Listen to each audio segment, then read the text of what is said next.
welcome back for another virtual story time at the Bethel Park Public Library. Today we're out inside in the library's beautiful courtyard because it's such a gorgeous day and I wanted to celebrate summer. School is winding down and summer is upon us, and so there's lots of fun things to think about, isn't there? I want you to put up your 5-finger, boys and girls, and I want you to try to think of 5 things that remind you of summertime. We can think of these things as we take our deep breaths. Remember? We'll trace our fingers and we'll take a deep breath on the way up, blow it out on the way down. So we will breathe and we'll think at the same time. Let's do it. Ready?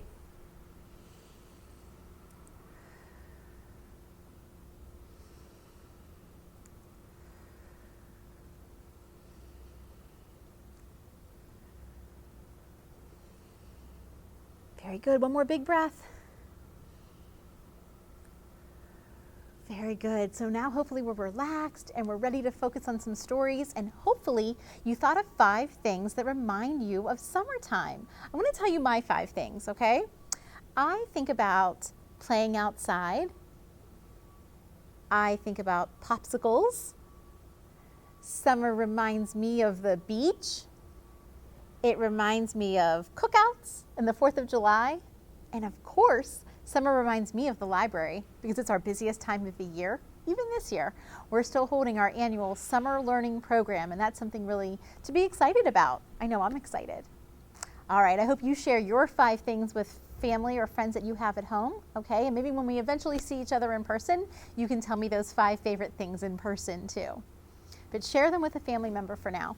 And we're gonna go ahead and get started with our stories. This one's a brand new book. It's called Super Sloth, and it's written by Robert Starling.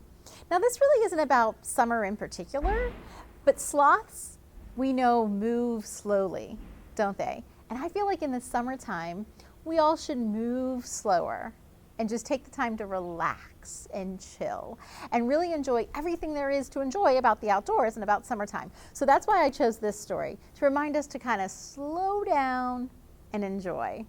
So let's read about Super Sloth, and I guess how he saves the day. Oh, he has a superhero cape on. Super Sloth. In an ordinary jungle, up in an ordinary tree, on an ordinary branch, there lived a very ordinary sloth. He hung out in the same place every day, and nothing much ever happened. Until one day, it did. What a strange leaf, thought Sloth. Now look closely, boys and girls. What he's looking at, is that a leaf? It doesn't look the same as the other jungle leaves, does it? What is that Sloth is referring to? Let's find out. Let's turn the page. It had little pictures drawn all over it, and the pictures told a story. What he found was a book lying there in the jungle, didn't he, boys and girls? And it looks like it's a comic book. Sloth read it all day, all night, and all the next day, too. It was amazing. Wow, what if a sloth could be a superhero? Sounds like he has an idea, doesn't he?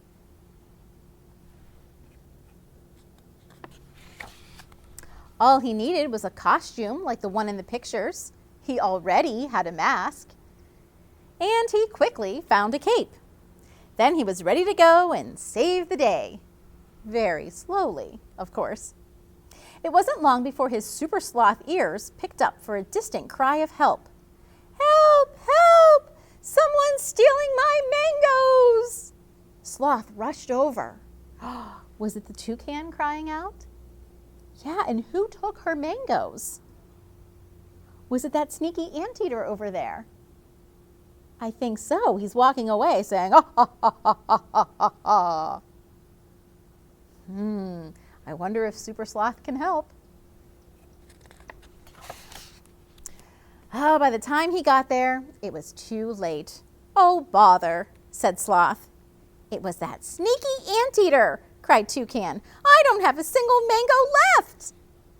Not to worry, Toucan, said Sloth. I'll climb up the highest tree, and then I'll definitely spot the crook. I hope you can find him and catch him. Eventually, something streaked across the floor. "Now I'll catch that sneaky anteater," cried Sloth. He stretched out his arms, spread his cape, and launched himself from the tree. Dun, dun, dun, dun. Is it going to work, boys and girls? Let's find out. "Oh, clumph." "Bother," said Sloth. It didn't look this hard in the pictures. I guess I'm not meant to be a superhero after all." The other animals were just as glum. Do you know what it means to be glum, boys and girls? They were just as sad. "If we don't get our fruit back from that greedy, guzzling anteater, we'll starve," they said.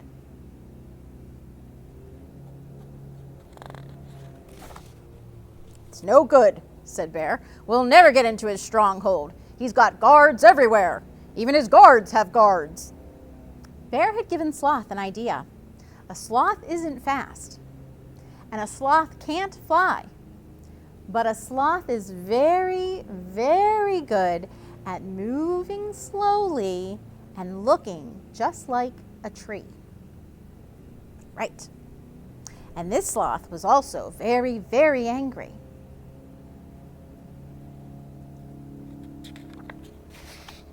Little by little, hour by hour, Sloth crept closer and closer to Anteater's hideaway, and nobody noticed him. Not the other animals, not the guards, not the guards of the guards, not even Anteater.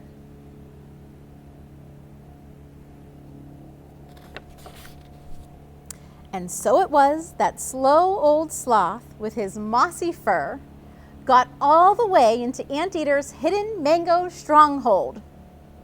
You can see them down here. He's saying, "Mine's too lumpy. Mine's too smooth. Mine's just right. Where's my juice?" So Sloth made it. He found Anteater's secret hiding spot, right, where he's hiding all of the mangoes. So now what does he have to do?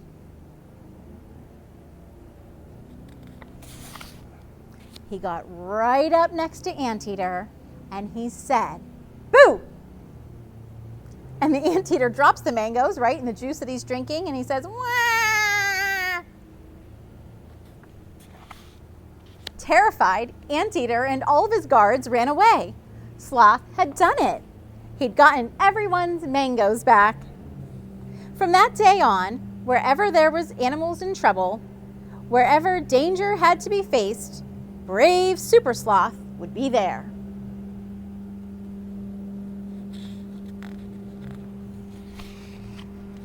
Eventually, right? Because remember, we know sloths go so slowly, so he'll save the day in his own slow time. I hope you liked that story, boys and girls. Another neat thing about this brand new book is it has lots of sloth facts in the back. So if you didn't know too much about sloths, you can learn more on the end papers of this book. Check it out. I'll read you too. It said their fur is actually a mini ecosystem with algae and fungus growing on it and moths living in it. I didn't know that. Did you? And down here it says sloths are excellent swimmers. Did you know that? So lots of interesting facts there. And again, that was written by Robert Starling. All right, boys and girls, I said that another thing that reminded me of summertime was playing outside, right? And sometimes when I go outside, I like to chalk outside. Every once in a while, we'll even chalk the blocks here in our courtyard and up the ramp, and we'll chalk outside the library. So that can be a fun thing to do too, and it's a great way to use your imagination. In this next book, a little girl decides to draw a giraffe out of chalk. So it's called The Chalk Giraffe, and it's written by Christy Paxton, and it's illustrated by Megan Lauder.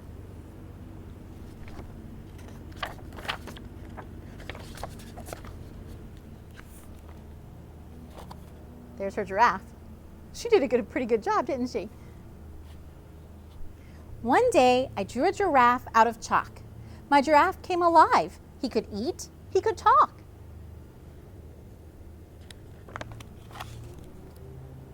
"I'm alone," he cried out. "There's just gray all around." So I drew him a tree growing up from the ground. My giraffe liked that tree, with leaves blowing in the breeze. They tickled his nose and they made him sneeze. But still I could see that his face looked forlorn, peering out from among the acacia tree thorns. Why do you think he looks sad? Maybe she needs to draw him something else.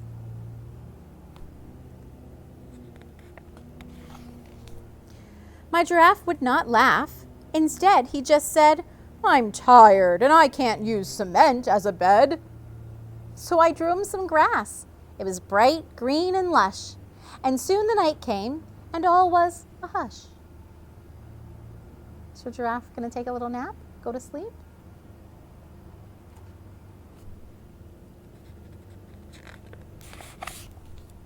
Till my chalk giraffe gave a deep, grumpy sigh and then waited for me to make a reply. "What's the matter?" I asked. "It's too dark," he protested. "I need a nightlight to get well rested." Oh, so now she has to draw him some sort of light. There you go. Soon I drew him a zillion bright, white, chalky stars, and later a sun coming up from afar. "Too much," Giraffe grumbled. "It's so bright I can't see.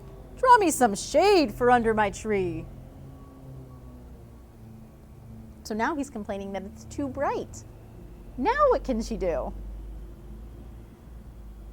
I hope this little girl has a lot of chalk, because she keeps drawing and drawing and drawing. "Well, I've had enough," I said, dropping my chalk.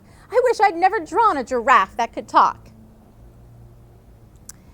"Instead of saying thanks, you make rude demands. So goodbye, chalk giraffe, you've had your last chance."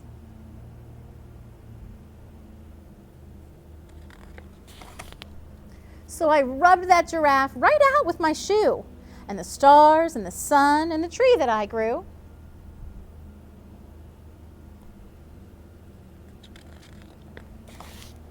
But that night I kept thinking of my work of art, and sad thoughts settled down deep in my heart.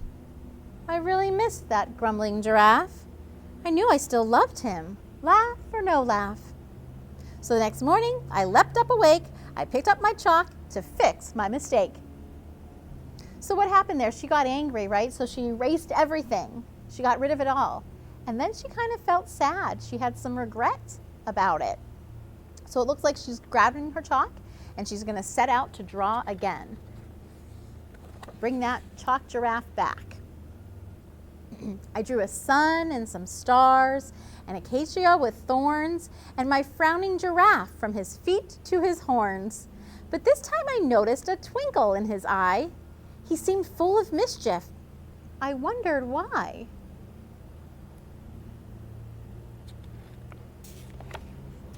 Then Giraffe grabbed my chalk, and I suddenly found I had stick legs and arms, and I was stuck to the ground.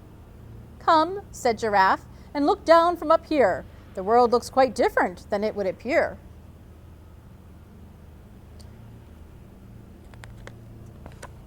So I proudly showed off my tree-climbing talents and scaled his long neck with great skill and balance. And finally, perched between his two horns, I surveyed this new world, and I too felt forlorn. I saw what he saw, and it looked kind of lonely. He needed more friends to make his home homey. "I know what's missing," I cried out with glee. "This world needs much more than just you and me." So now who is she going to add to her chalk drawing? Let's see what else she knows how to draw. Wow, I see zebras and cheetahs. Do you see this snake? So Giraffe and I got to work right that minute. We drew zebras, a buck, and a small spotted genet. We drew snakes up in trees and tiny dung beetles, a lounging leopard, and 2 sprinting cheetahs. And a rhino with horns, and elephants with trunks, and a croc with a grin looking out for his lunch. "There's still something missing," Giraffe whined without end. "Will you ever be happy?" I asked my chalk friend. But still I could see, from Giraffe's point of view, there was something absent. A giraffe number 2. So I let my chalk friend draw another giraffe. It looked just like him, except that it laughed. I sighed with relief. It had taken a while, but our work was now done. Giraffe finally smiled. So I climbed right back down his long furry neck till I was, to him, just a small tiny speck. Because she had a long way to go down, didn't she? When I left the chalk world, my giraffe didn't flinch, but I think that I saw his right eye move an inch. And I knew at that moment we'd created great art, and I was glad that I'd let my giraffe play his part. Together they made a good team, didn't they? And what a beautiful drawing they created. So when he moved his right eye, do you know what that means, boys and girls?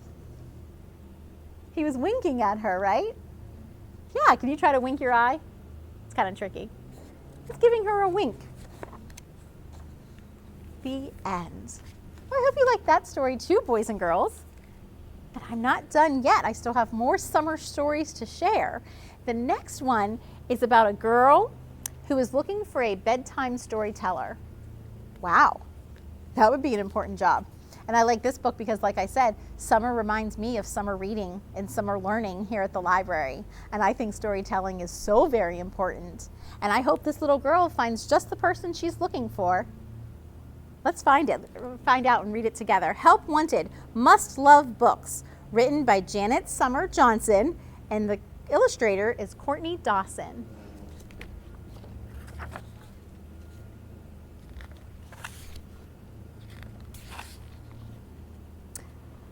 Unlike most kids, Shaylee loved bedtime.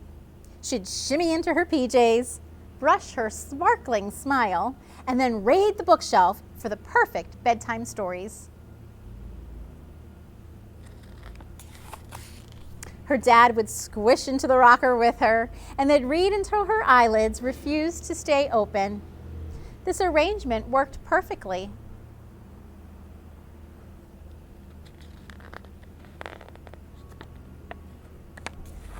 Until her dad got a new job. Looks like Dad's too busy over here to read to her, and over here, because he's so busy, he's tired and he falls asleep, and so now he can't read her bedtime stories. Finally, Shaylee reached her limit. "You're fired," she announced. She put up a job notice first thing the next morning. Look, she made a Help Wanted ad, and it says, "Help Wanted, bedtime storyteller, must love books, apply within. Interviews begin promptly at 6:30 p.m. Wow, she's serious. Shaylee is, huh? She means business. And began her interviews shortly before bedtime. Look at all the people that lined up for the job. She has a lot of interviewing to do. The fierce competition scared off the first 3 applicants. The 3 little pigs. But they got scared away by the big bad wolf. And the next applicant brought along her 7 bodyguards, which was fine until Shaylee offered them snacks. "Don't eat like that. It's the Wicked Queen in disguise." So who do you think this was, boys and girls, applying for the job? She brought 7 friends with her. Who do you know from a storybook that has 7 friends? 7 dwarf friends? Yeah, I think that was Snow White. Shaylee refused to interview any other applicants that night. She was frustrated. She had had it. Before going to bed, she added a line to her job notice. "Help Wanted, bedtime storyteller, must love books, apply within. Individual applicants only." Individual means just one. Interviews begin promptly at 6:30 p.m. Well, the next night, the first applicant seemed delightful. "Run, run as fast as you can." He seemed delightful until he ran away with the book. Who is that? What storybook is he from? "Run, run as fast as you can. You can't catch me. I'm the gingerbread man." That's right. And then, "Fee, fi, fo, fum, I hear the yawn of a tired one." Shaylee refused to come out of under her bed to interview applicant number 2. She did not want Jack from Jack and the Beanstalk to be her bedtime storyteller. Oh no. In the morning, Shaylee changed her sign again. Help wanted. Bedtime storyteller. Must love books. Apply within. Individual applicants only. Human applicants only. Interviews begin promptly at 6:30 p.m. At the next interview, Shaylee's ears pricked right up. The applicant could spin tales that kept her on pins and needles. She was just about to offer her the job when the woman zonked out mid-sentence. How could she fall asleep right in the middle of a story? Who do you think that character is? You guessed it, Sleeping Beauty. So she wouldn't be right for the job either. The second girl was very particular about where she would sit. This chair is too hard. This chair is too soft. This bed is just right. That must be Goldilocks, right? From Goldilocks and the Three Bears. Look, Shaylee had to change her sign again. Help wanted, bedtime storyteller, must love books, apply within. Individual applicants only, human applicants only, must be able to stay awake after 8 p.m. Interviews begin promptly at 6:30 p.m. Boys and girls, I'm getting to wonder if she's ever going to find somebody for the job. I don't know. Shaylee had low expectations for the next round, but the first applicant had a very impressive resume. Her voice was musical, she could stay up past midnight, and she was obviously human. The two of them had a ball until Shaylee noticed the sooty fingerprints all over her favorite book. Do you know who that is? Cinderella. The second applicant hooked her right away. His storytelling gave her goosebumps, as did the gunk between his teeth. Oh boy. She changes the sign again. Help wanted, bedtime storyteller, must love books, apply within. Individual applicants only, human applicants only, must be able to stay awake past 8 p.m., solid hygiene skills required. That means she wants her bedtime storyteller to be clean, right? If you have good hygiene, you're clean, you have healthy habits. Interviews begin promptly at 6:30 p.m. Shaylee despaired over ever finding a replacement for her dad until one final job seeker showed up. Who is that in the doorway? Is it her dad? Let's see. He looked kind of familiar, and his voice was just right. Best of all, he smelled like strawberries and chocolate chip cookies.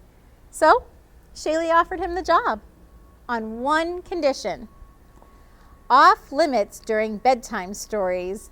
This is a box she made, and he's not allowed to touch any of these things: his workbook, his notebook, his computer, his cell phone, right? Because she doesn't want any interruptions this time when her dad reads her stories. Do you think she knew that was her daddy? I wonder. But he was the perfect one for the job. All right, boys and girls, I know you love to listen to stories too, and some of you may be starting to read stories on your own, and that's so exciting. And sharing stories together as a family and reading together as a family is so very important. So happy reading to you. I want to just take a quick moment before we do our last book to remind you about summer reading at the library. You can go to our website, moms and dads and grandmas and grandpas, whoever's listening, bethelparklibrary.org. And if you click on the Children's tab, all the information you need is right there regarding summer learning. It tells you how to sign up, you can view our program flyer, you can print our downloadable summer learning cards, and you can get started as early as today. All right, so happy reading and happy summer learning. We can't wait until we see you again in person, and in the meantime we will be offering all of our classes virtually, and we'll meet like this for more virtual story times. All right, let's end. I couldn't decide. I wanted to do one of my favorite PBS characters, and I couldn't decide which one. Should we do Clifford or should we do Arthur? I feel like last time I did a Clifford. I did a Clifford story for Mother's Day, so let's do Arthur. It's Arthur Reed, the aardvark. Do you remember him? And this is called Arthur's Family Vacation because summertime is a time for vacation too, right? Let's find out how the Reed's family vacation turns out. And I wonder where they go. It was Arthur's last day of school. Mr. Ratburn gave the class a surprise spelling test. All the other classes were having parties. "Finally, the moment you've all been waiting for," said Mr. Ratburn. "Report cards and..." "School's out!" Everyone cheered. "I can't wait for baseball practice to start," said Francine.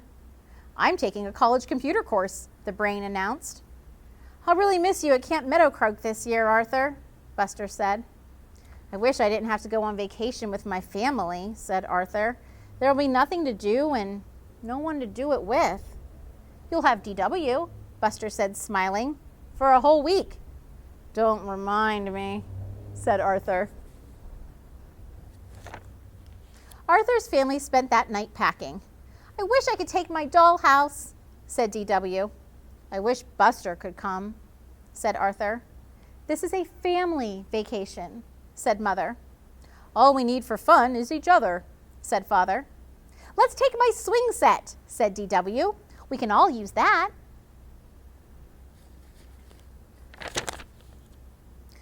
"Well, we're all packed," Father said the next morning.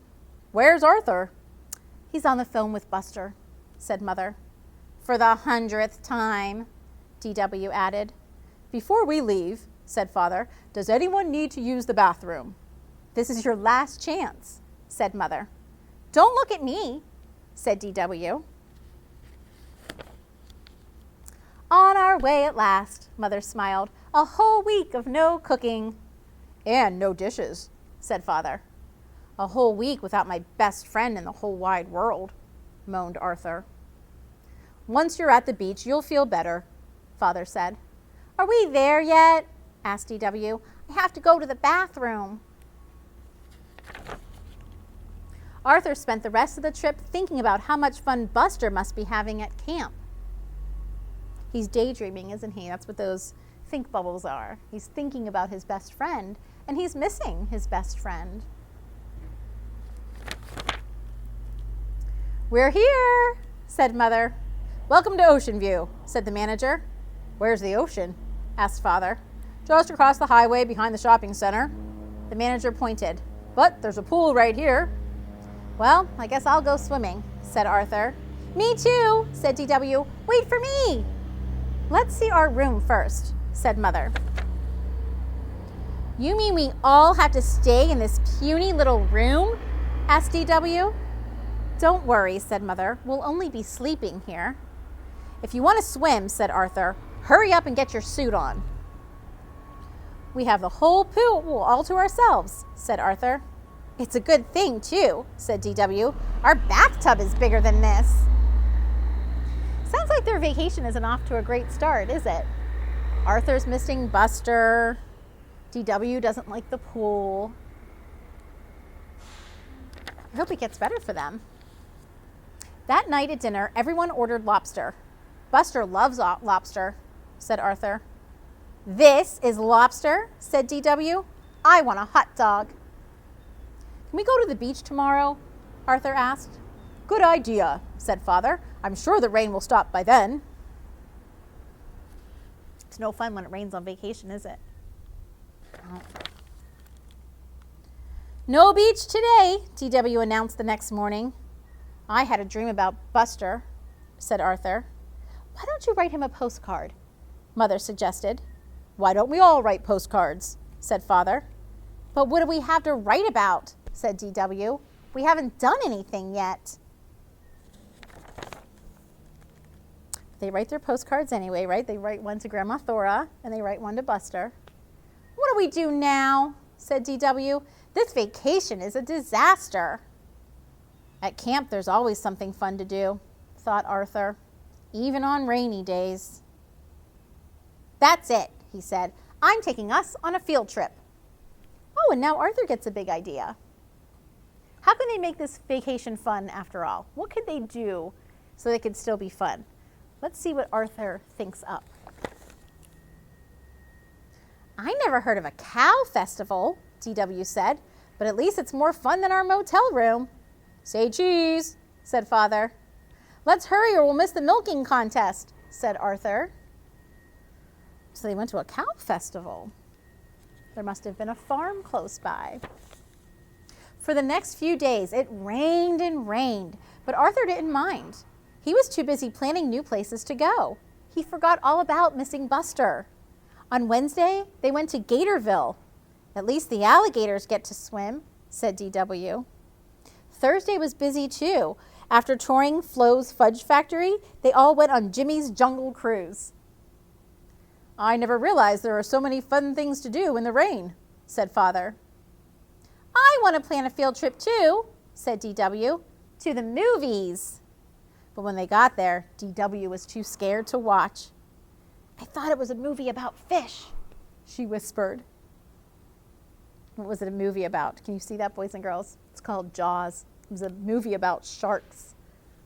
I might be scared too. Finally, on Friday, their last day, the sun came out. What a day, said Father. Just glorious, said Mother. Even DW was having fun.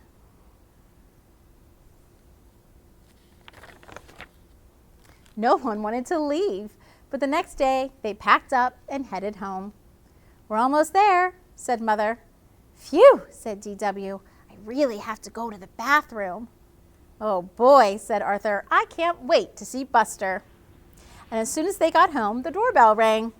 It was Buster. Camp was fun, but I missed you, he said to Arthur.